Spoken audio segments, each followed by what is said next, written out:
आज ईद का दिन है, लोगों के लिए खुशियों का, मगर हमारे लिए एक आम सा दिन। मेरे अब्बू मुझे लेकर रस्म दुनिया निभाने के लिए यहाँ नमाज ईद पढ़ने आए हैं।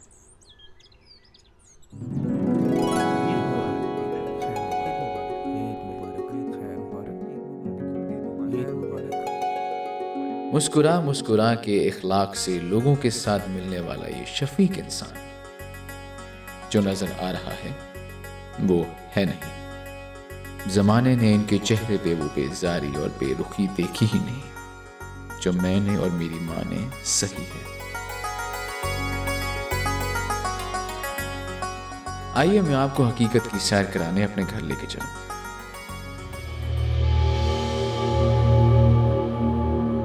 जहां हंसी की गूंज नहीं बल्कि फुप्पो और अब्बू के तल्ख और तंजिया जुमले सुनने को मिलते हैं, जिनमें दबी दबी मेरी मां की सिसकियां, शिकवे मेरे कानों में जहर खोलते हैं।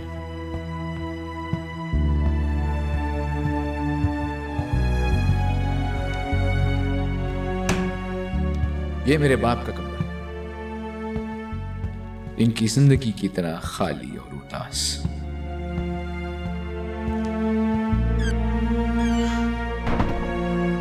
और ये वो जगह है जहां अक्सर मैंने अपने बाप को रोमांस करते देखा है, बगैर मेरी मां के खौफ के। ये है निगत आंटी, जिनके गोरे रंग ने हमेशा मेरी मां की दबती हुई रंगत को हराया था। इन दोनों का पुराना रिश्ता आज दोनों की शादी होने के बावजूद भी कायम है। ज़ाहिर दोनों अपने अपने हमसफर के साथ खुश और खुर्रम जिंदगी गुजार रहे हैं, मगर जब भी एक दूसरे को देखते हैं दुनिया से बेनियाज होके एक दूसरे में खो जाते हैं।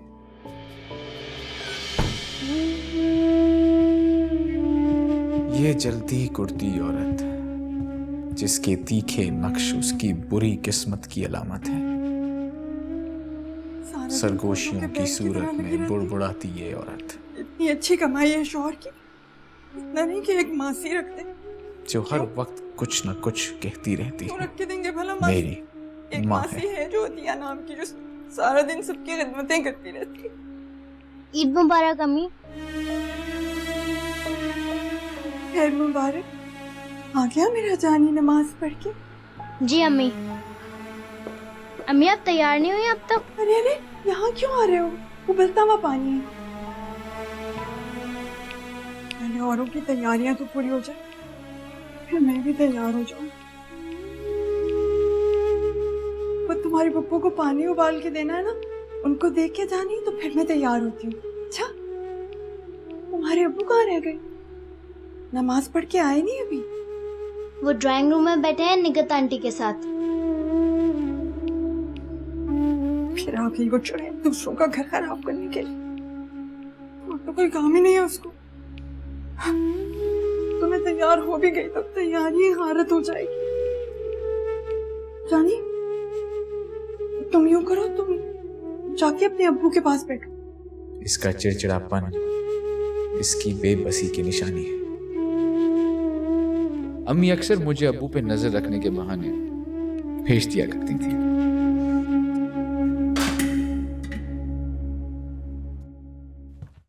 देखो ये 14 साल ऐसे गुजर गए जैसे कल की बात है। और देखो मेडिकल कॉलेज में किसी को यकीन ही नहीं आता था कि हम दोनों कजन हैं।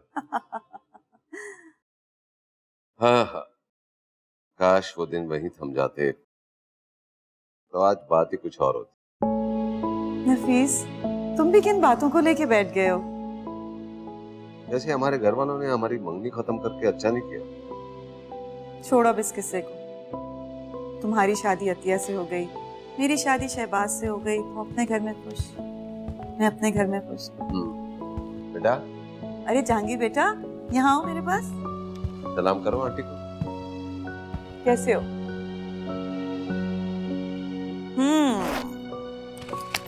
ये है तुम्हारी ईदी। अरे इसकी क्या जरूरत? ईद का दिन है, बच्चों को ईद के दिन ईदी मिलती है।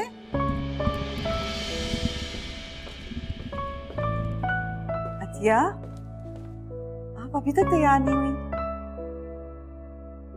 आज ईद का दिन था, कम से कम आज तो आप तैयार हो जाती। रहने दो यार, अगर ये बात इसे समझ आ जाती तो बात ही और कुछ होती।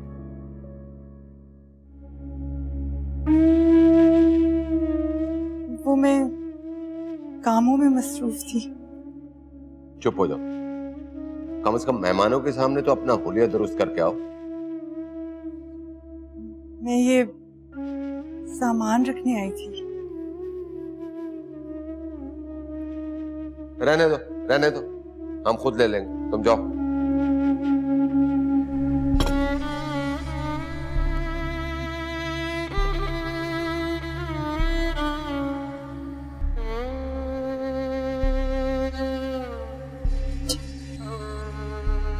मेरी माँ की बेकदरी और निगत आंटी की फातिहाना मुस्कुराहट हर बार मुझे उम्र में बड़ा और बाशऊर बना देती। अब मेरा बाप अपने ख्यालों की मलिका को लेकर इस घर की रेनोवेशन दिखाने चल पड़ा।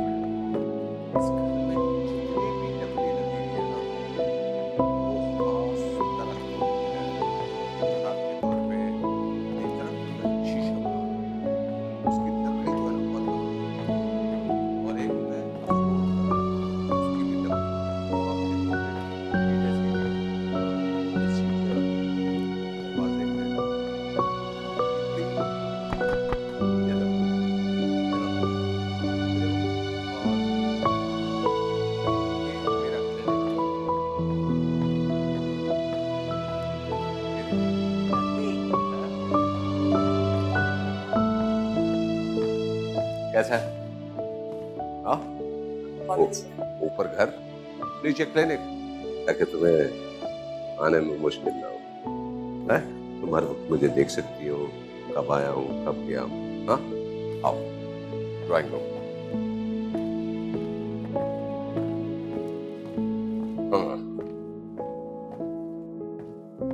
नफीस, तुम्हारा घर बहुत खूबसूरत है। अच्छा, और घर में रहने वाला? वो तो मैं आज से 10 साल पहले ही बता चुकी हूँ। मेरा ध्यान अम्मी के महबूब शौहर और रकीब रूसिया में ही लगा रहा। बेचैन होके उनका पीछा करने चल पड़ा। ये रूम मैंने कंपाउंडर के लिए बनाया है। जो यहाँ काम करे वो यहाँ पर आराम से रह सके, क्लिनिक की देखभाल भी होती रहेगी और उसकी परेशानी भी दूर होगी।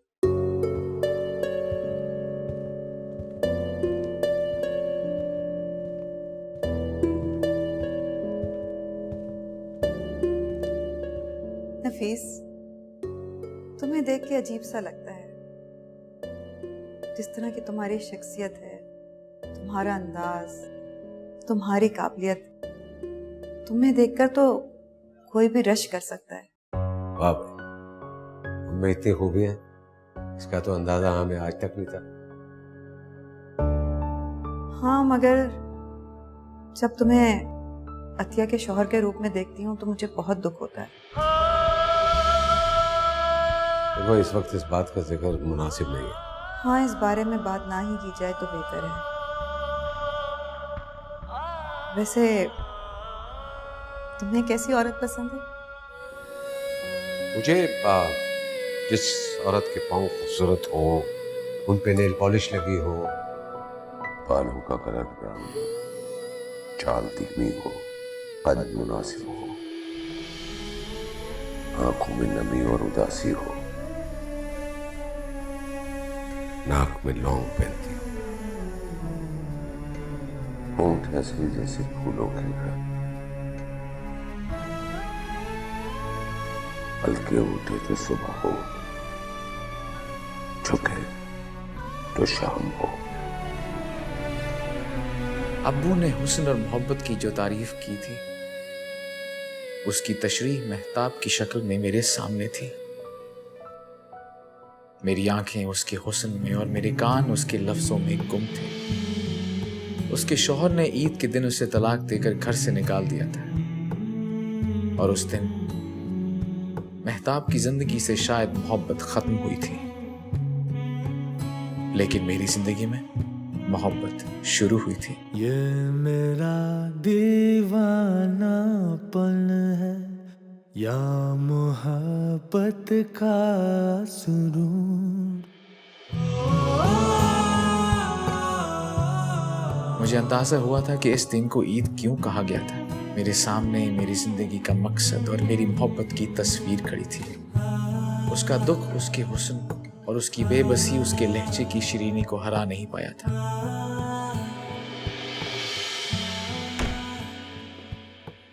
ओम, अरे मेहताब,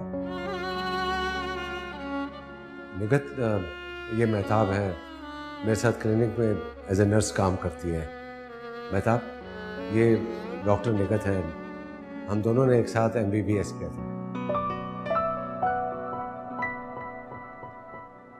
ईद वाले दिन तुम्हारे हाथ में ये बैग, परेशान लग रही हो, खैरियत है? कोई इमरजेंसी? वो खालिद ने मुझे तलाक दे दी, उसने मुझे घर से निकाल दिया। तलाक का लफ्ज माशरे में औरत के लिए दाग तो है, लेकिन जो ताल्लुक इंसान की रूह और अना को जख्म दे उसका टूटना ही अच्छा होता है। अच्छा हुआ उस नशे से तुम्हारा ताल्लुक खत्म हो गया। तुम अब यहाँ रह सकती हो सकता है ये कमरा तुम्हारे लिए बना हो। मुझे उस दिन एहसास हुआ कि कितना बदनसीब होगा वो शख्स जिसने मेहताब को ठुकरा दिया। काश उसकी जगह मैं मेहताब का शौहर होता, लेकिन पता नहीं मेरा हुस्न और मेरी शख्सियत उसके शौहर बनने के काबिल भी थी कि नहीं।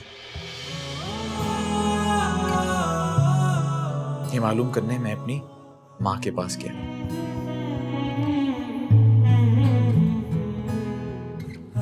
मम्मी, देखें कैसा लग रहा हूं मैं।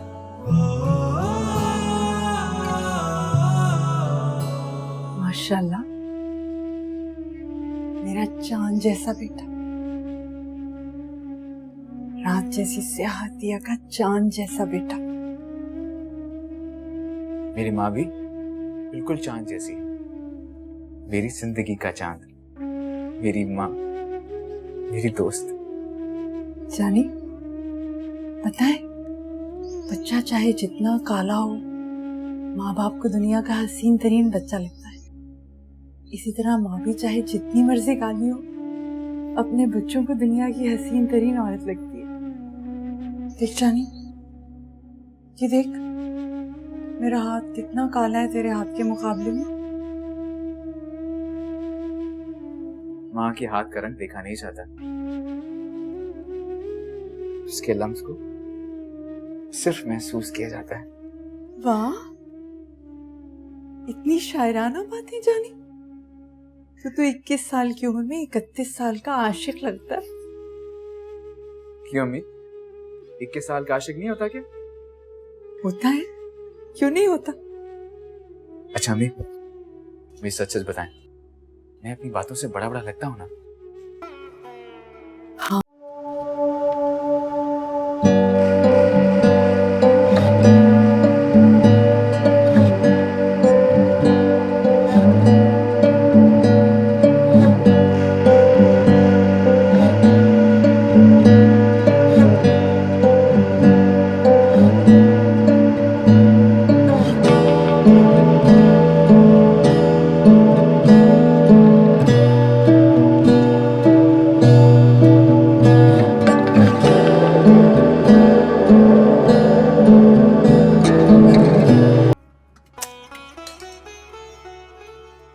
वो बेचारी तो आज के दिन भी ईद से बहुत डरती है। अच्छा अम्मी, बस यही या फिर कुछ और भी देना है उन्हें? नहीं नहीं, अभी बस यही दे आओ और जल्दी वापस आके अपनी छोटी पुप्पो के घर भी सवैयां दे आओ, वरना ईद वाले दिन घर में हंगामा खड़ा कर देंगे। ठीक है अम्मी, मैं दे के आता हूँ।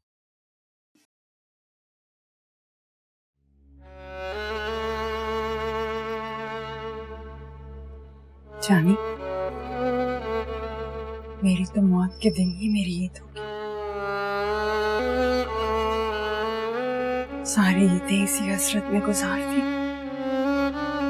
शायद बेटे के साथ साथ कभी शौहर भी आकर ईद की मुबारक दे जाए।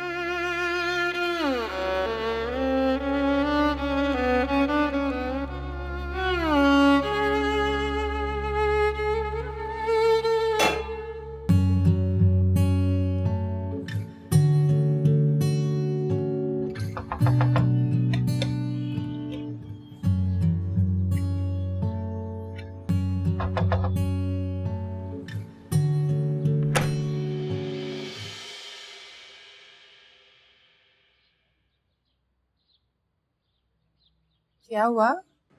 इसे क्या देख रहे हो? वो अम्मी ने सेवियां भेजी हैं, आज ईद का दिन है ना, तो उन्होंने बना के भेजी हैं। अच्छा, आज ईद है। अंदर आने का नहीं कहेंगी? अरे तुम्हें इजाजत की क्या जरूरत? आओ। तुम बैठो, मैं आती हूँ।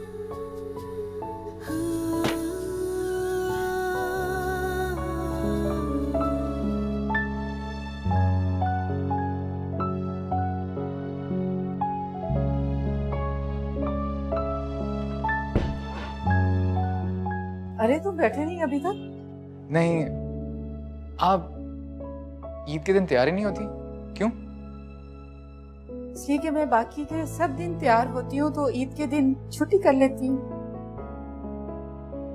जैसे तो ईद के दिन सब अच्छे से तैयार होते हैं।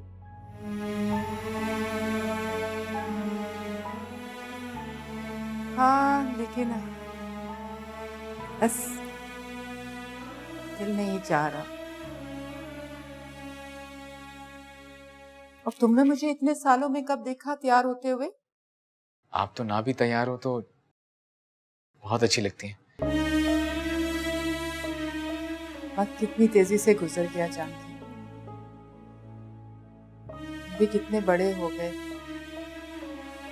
जब मैं यहाँ आई थी तो कितने छोटे थे। आपको मैं बड़ा लगता हूँ? हाँ, तो तुम मेरे जितने हो गए हो।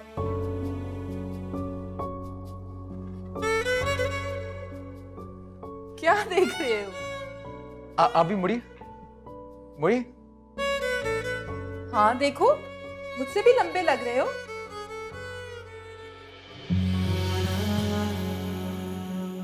मुझे ना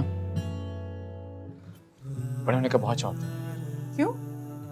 ताकि मैं सारे काम अपनी मर्जी से कर सकूं, मुझे कोई रोके ना टोके ना, इसलिए।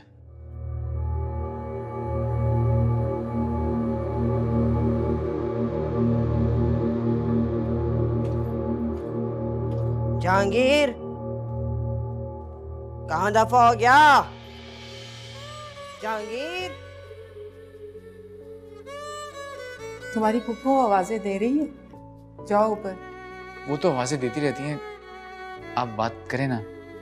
मैं क्या बात करूं? बस यही कि तुम बड़े हो गए हो और अपनी तालीम की तरफ तवज्जो दो। नीचे जाकर जम गया क्या? जहांगीर, जहांगीर,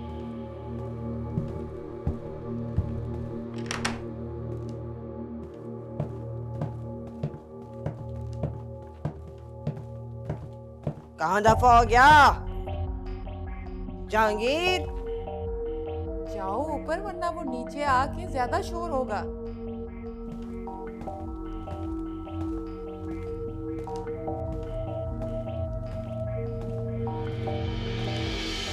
अस्सलाम वालेकुम पप्पू। अस्सलाम वालेकुम, ईद मुबारक। तुम्हें तुम्हारी पुप्पो की आवाज नहीं आ रही है? मैं जा ही रहा था पप्पू। जा रहे होते तो 2-3 आवाजें ना आ चुकी होती उनकी। और बीबी तुम्हारे आगे पीछे तो कोई है नहीं, तो तुम मेहरबानी करके इसको अपने पास घंटों घंटों मत बिठाया करो, क्योंकि इसके आने जाने वाले बहुत हैं यहाँ। पप्पू, इन्होंने मुझे नहीं रोका, मैं यहाँ पे खुद। ज्यादा जबान चलाने की जरूरत नहीं है। चल ऊपर जा। और तुम यहाँ नौकरी करने आई हो ना, तो नौकर बन के रहो। मालिकों की औलादों के साथ दोस्ती करने की कोई जरूरत नहीं है तुम्हें। पप्पू ये नौकर नहीं है।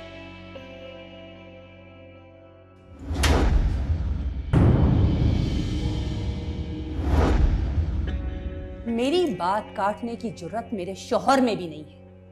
तू इतना दिलेर कब से हो गया? अब चुप करके यहां से चला जा।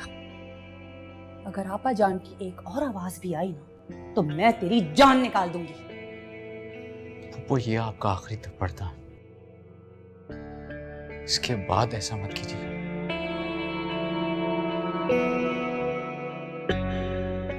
अच्छा, तो इतना बड़ा हो गया है कि तू मुझे धमकी देगा? तेरी इतनी हिम्मत?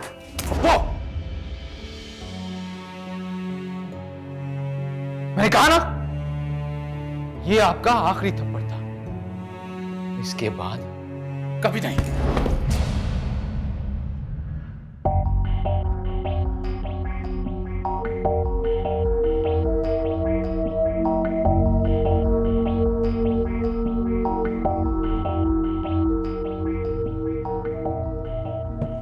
हमारा भाई को अम्मी ने मारा, पर आज उन्होंने अम्मी का हाथ पकड़ लिया।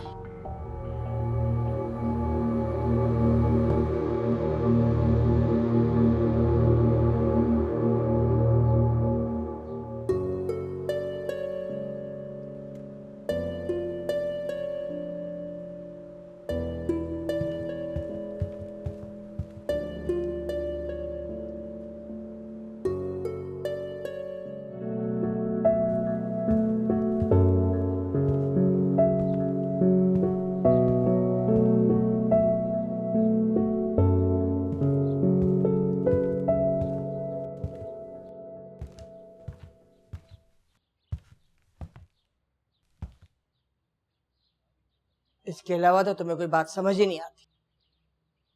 मेरी आवाजों का तो कोई असर नहीं होता तुम्हें। रक्षांदा ने थप्पड़ मारा तो फौरन ऊपर आ गया। सही करती है ना। अब से मैं भी इसी जुबान में बात करूं। अरे तेरी तो आंखों की शर्म हया ही खत्म हो गई। इतनी मार खाने के बाद भी आवारा का आवारा ही रहा।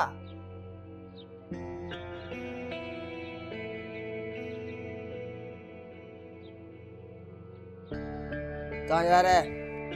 ये सामान कौन बांटेगा?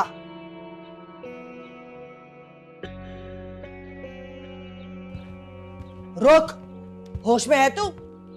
ठीक है, अभी मैं तेरे होश ठिकाने लगवाती हूँ। सारा काम धरा का धरा पड़ा है क्या? 1000 दफा कहा है कि ये फजूल के चोचले मत किया करो, और आइंदा ये बेकार के सवाल मुझे मत करना।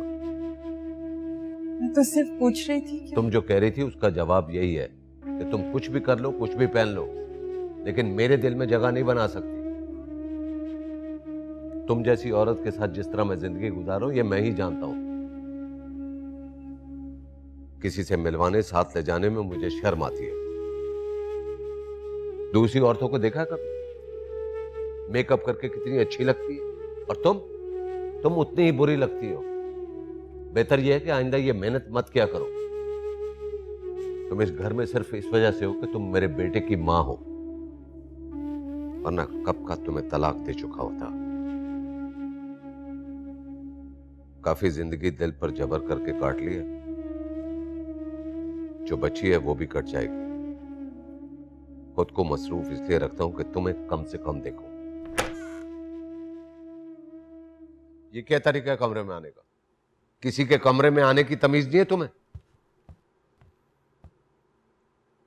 आपको बाहर क्यों बुला रहे हैं? ये मेरे सवाल का जवाब नहीं है।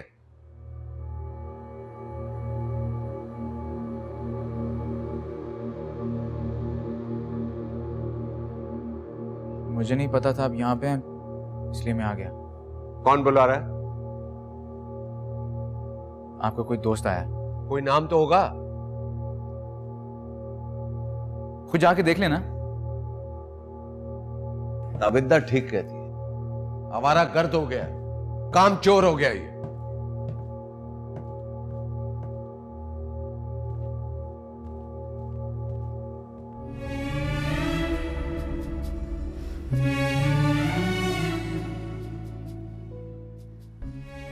कौन आया था? वही निगत आंटी।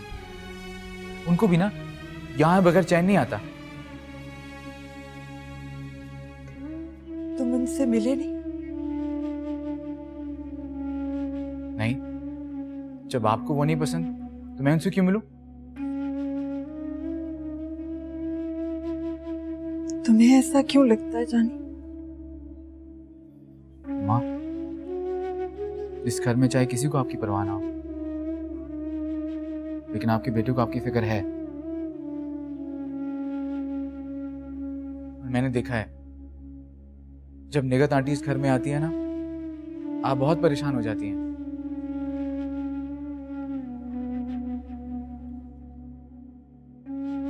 जब मेरे जाने को मेरी परवाह है तो मुझे किसी की क्या फिक्र? जो मर्जी आए इस घर में।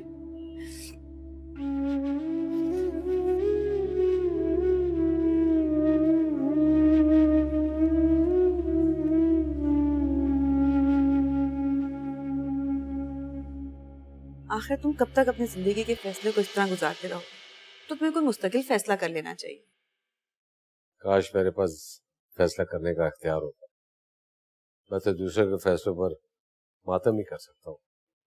मुझे तो हैरत है कि तुमने अभी तक दूसरी शादी नहीं की, वरना अतिया जैसी औरतों के शौहर तो फौरन दूसरी शादी कर लेते हैं। देखो, ये इतना आसान नहीं है। मैं शादी कर भी लेता, लेकिन मैंने इस औरत को अपनी जिंदगी की हकीकत तस्लीम करके मान लिया। तस्लीम कर लिया होता तो आज इतने सालों के बाद तुम ये शिकायत नहीं करते। तुम्हें डर किस बात का है? ये समझ में नहीं आता। तुम खुद मुख्तार हो, अपनी जिंदगी के फैसले खुद कर सकते हो। देखो, तुम्हें क्या लगता है हर एक कोई तुम्हारे शौहर की तरह है? एक बीवी के होते हुए दूसरी शादी कर लो। I'm sorry, मेरा ये हरगिज मतलब नहीं था। मैं तो तुम्हें समझाने के लिए कह रहा था। तुमने भी सही मिसाल दी। उन्हें भी जब ये अंदाजा हो गया था कि मेरे साथ जिंदगी नहीं गुजार सकते, तो उन्होंने दूसरी शादी कर ली। उनका वहां रहना मुश्किल था। तुम्हें क्या लगता है तुम्हारे शौहर ने सही फैसला किया था?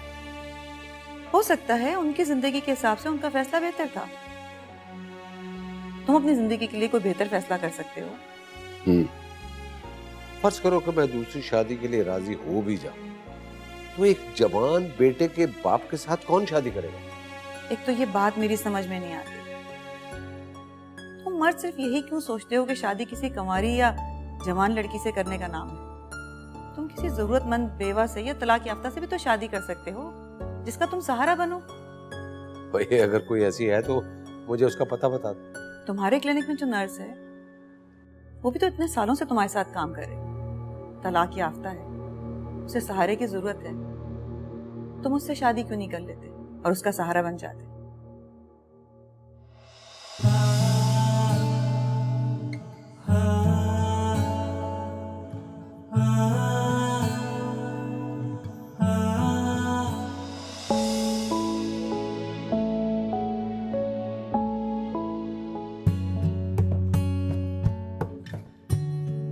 कितने छोटे थे। आपको मैं बड़ा लगता हूँ? हाँ, तो तुम मेरे जितने हो गए हो।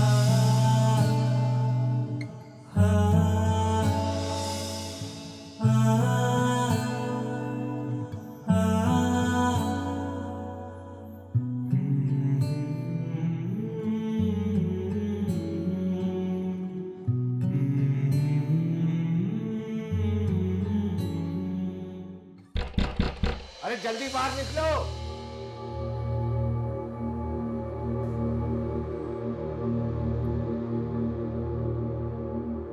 अरे जिंदा हो या मर गए?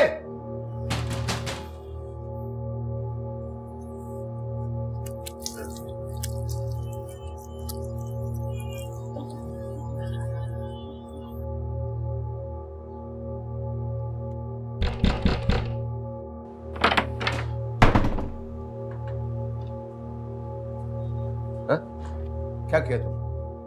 शेव किया तुमने? नहीं, कुछ नहीं। हाँ? कुछ नहीं। बताओ।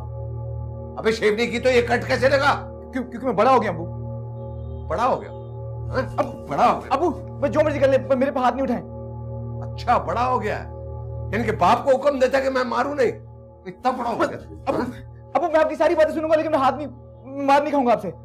मार नहीं खाएगा है? तो ये शेव नहीं की तो ये कट कहां से लगा? अब वो सारे लोग करते हैं, मैं क्यों नहीं कर सकता? वैसे मैंने कोई इतना बड़ा काम नहीं किया। चल आवारा बदमाश बनेगा, शौक है शेव करने का।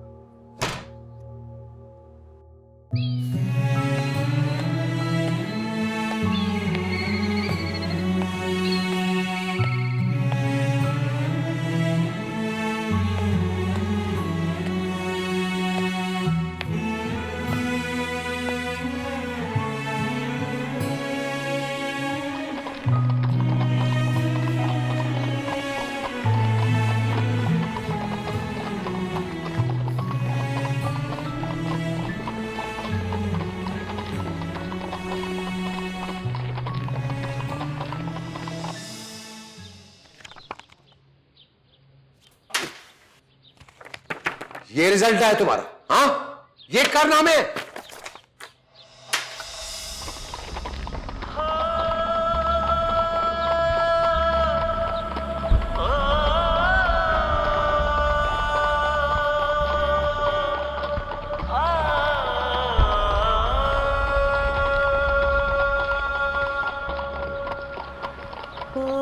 मुझे रंग दे,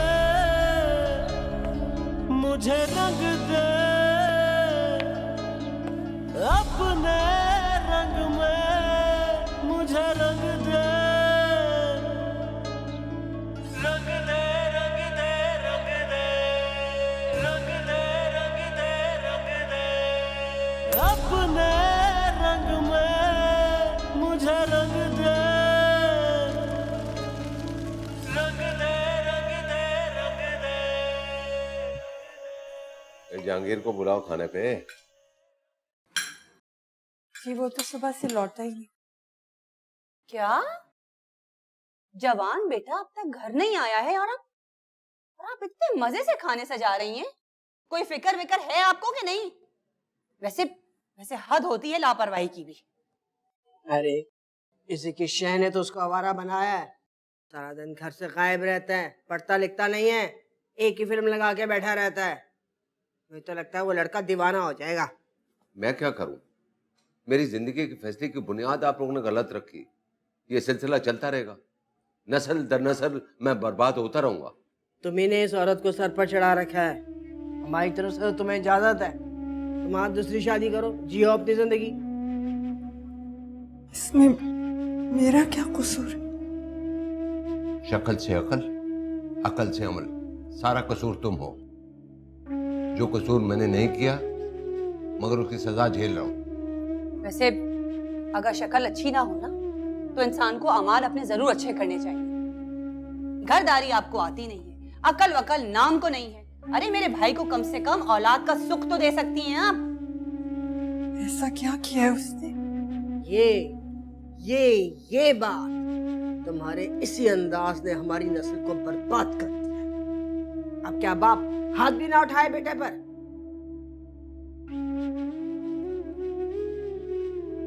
वो बड़ा हो गया, उसे मार खाना बुरा लगता है। माँ बाप से बड़ा कोई भी नहीं होता, और ये अकल तुम्हें उसे सिखानी पड़ेगी, वरना अपने बेटे को लेकर जहां जाना चाहती हो चली जाओ। हमारा भाई आज भी दूसरी शादी कर सकता है, दूसरी बीवी ला सकता है, समझी तुम? ये मेरा दिल